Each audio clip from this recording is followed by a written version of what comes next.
ಮೆಲ್ಲಗ ದೇವ್ರ ಮೇಲೆ ಬಿದ್ದೋದೆ ಕೆಳಗ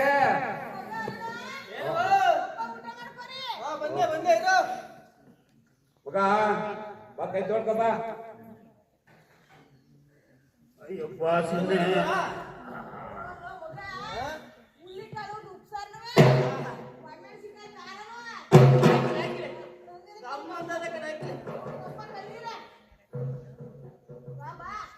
ಎತ್ತಕ ಬೊಮ್ಮೆ ಮುಂದಕ್ಕ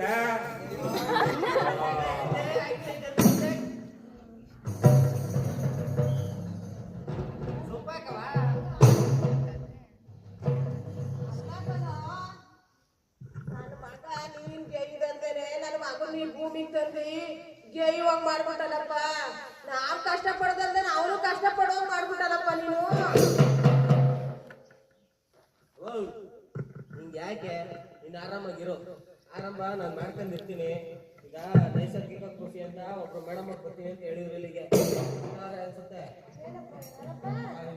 ಮೇಡಮ್ ಅವರು ಮಂಜುಳ ಮೇಡಮ್ ಅವರು ಬರ್ತೀನಿ ಅಂದಿರೋ ಇಲ್ಲಿ ಗದ್ದೆ ತಗ ಇರ್ತೀನಿ ಮೇಡಮ್ ಅಂತ ವ್ಯವಸಾಯ ಬಗ್ಗೆ ಯಾವ ರೀತಿ ಮಾಡುದು ಅಂತ ಹೇಳ್ಕೊಡುಕ್ಕ. ನೋಡ್ತಾವ್ನಿ ತಾಯಿ ಏನ್ ಹೇಳ್ಬೇಕು ಕೂತ್ರೆ ಕುಂತೆ ಬಿಡ್ತೀಯಲ್ಲ ನನಗ ಎದೊಳದು ಹೆಂಗೆ ಅಂತೀವಿ ಹೊಸ ನಿಮ್ಮ ಮಗವ್ರಿಗೆ ಹೇಳಿದ್ದೆ ಗದ್ದೆ ಹತ್ರ ಬರ್ತೀನಿ ನಾನು. ನಾವು RLH ಸಂಸ್ಥೆಯಿಂದ ಬಂದಿರ್ತಕ್ಕಂಥವ್ರು. ಏನಂದ್ರೆ ಇವತ್ತು ಮನುಷ್ಯ ಏನ್ ಮಾಡ್ತಾ ಇದ್ದಾನೆ, ತನ್ನ ಆದಾಯಕ್ಕಾಗಿ ತನ್ನ ಲಾಭಕ್ಕಾಗಿ ಎಷ್ಟು ಬೇಗ ಶ್ರೀಮಂತನಾಗ್ಬೇಕೋ ಅಷ್ಟು ಬೇಗ ಓಡ್ತಾ ಇದ್ದ. ಯಾಕೆ ನಿಮ್ಮ ಮಗನಿಗೆ ಈ ರೀತಿ ಹೇಳ್ತಾ ಇದ್ದೀವಿ ಅಂದ್ರೆ, ನಾವು ಈ ತರ ಕಾರ್ಯಕ್ರಮವನ್ನು ಶಾಲೆಯಲ್ಲೂ ಕೂಡ ಮಾಡ್ತೀವಿ. ಇವತ್ತು ನೋಡಿ, ಹಿಂದೆ ನಮ್ಮ ರೈತರು ಏನ್ ಮಾಡ್ತಾ ಇದ್ರು ಅಂದ್ರೆ, ಮನೆಯಲ್ಲಿ ಹಸುಗಳನ್ನ ಸಾಕ್ತಾ ಇದ್ರು.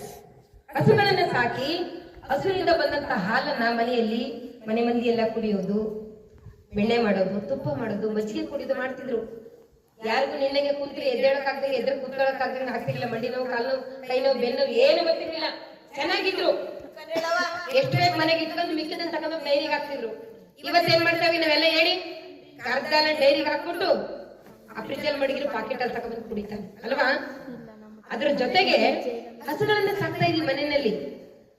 ತಿಪ್ಪೆ ಗೊಬ್ಬರ ಅಂತ ಮಾಡ್ತೀವಿ. ಯಾರು ಲಾರಿ ರೋಡ್ ಬಂದು ತುಂಬ ಕಳಿಸ್ಬಿಡ್ತೀವಿ.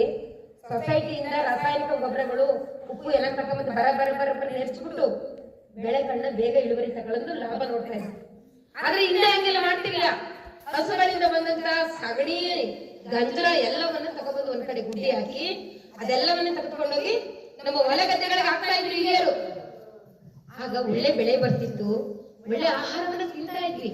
ಈಗ ನಾವೇನ್ ಮಾಡ್ತಾ ಇದ್ವಿ, ನಾವು ತಿಂತಾ ಇರ್ತಕ್ಕಂಥ ಆಹಾರವೆಲ್ಲವೂ ಕೂಡ ವಿಷಪೂರಿತ ಆಗಿದೆ. ಅದಕ್ಕೆ ಮತ್ತೆ ರೈತ ಇವತ್ತು ಆದಾಯಕ್ಕಿಂತ ಆರೋಗ್ಯದ ಕಡೆ ಗಮನ ಕೊಡಬೇಕಾಗಿದೆ. ಅದಕ್ಕೆ ನಿಮ್ಮ ಮಗ ಹೇಳಿದ್ರು, ನಾನು ಚೆನ್ನಾಗಿ ಓದಿದ್ರು ನಾನು ನೈಸರ್ಗಿಕ ಕೃಷಿ ಮಾಡ್ಬೇಕು ಅಂದ್ರು. ಎಷ್ಟೋ ಯುವಕರು ಓದ್ಬಿಟ್ಟು ಇವತ್ತು IT BT ಕಂಪನಿನಲ್ಲಿ 25-35 ಸಾವಿರ ರೂಪಾಯಿ ಸಂಬಳ ತಗೋತಾ ಇದ್ದಾರೆ. ಹಂಗಂದ್ರೆ ಏನವ ಹೇಳ್ತೀನಿ ಕೇಳಿ. ನೈಸರ್ಗಿಕ ಕೃಷಿ ಅಂದ್ರೆ ಇದೆ, ನಾನು ಇದುವರೆಗೂ ಹೇಳಿದ್ನಲ್ಲ. ಅಂದ್ರೆ ವಿಷಪೂರಿತವಲ್ಲದ ಆಹಾರ ಪದಾರ್ಥಗಳನ್ನ ಇವತ್ತು ನಾವು ತಿನ್ಬೇಕಾಗಿದೆ. ಅದಕ್ಕೋಸ್ಕರ ನಿಮ್ಮ ಮಗ ಇವತ್ತು ಫಾರ್ಮ್ಗಳನ್ನ ನಿರ್ಮಾಣ ಮಾಡ್ಕೊಡ್ತಾ ಇದ್ದಾರೆ. ನಿಮ್ಮ ಇರ್ತಕ್ಕಂಥ ಗದ್ದೆಗಳಲ್ಲಿ, ಬದುಗಳಲ್ಲಿ ಗಿಡಗಳನ್ನ ನೆಟ್ಕೊಳ್ಳುವಂಥದ್ದು, 4-5 ಜನಕ್ಕೆ ಹಳ್ಳಿನಲ್ಲೇ ಕೆಲಸ ಕೊಡ್ತಕ್ಕಂಥದ್ದು, ಸ್ವತಂತ್ರ ಜೀವನ ಮಾಡ್ತಕ್ಕಂಥದ್ದು.